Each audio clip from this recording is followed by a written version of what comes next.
guys! Welcome back to our YouTube channel. Please don't forget to like, share, and subscribe para lagi kayong updated sa mga video na i-upload ko sa aming YouTube channel.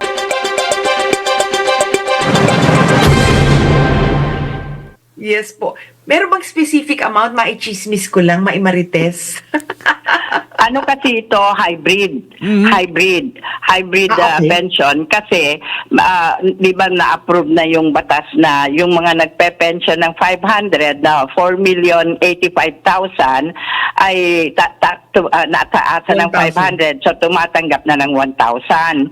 Correct. Ngayon, itong 7 million na wala pang pension, kasama ng lahat ng senior citizen, mag-uumpisa lang muna ng 500 kasi yan lang muna ang kaya ng pondo. Tapos, but every year, there's a provision na every year matataasan ng 100. Thanks for watching! Please don't forget to like, share, and subscribe!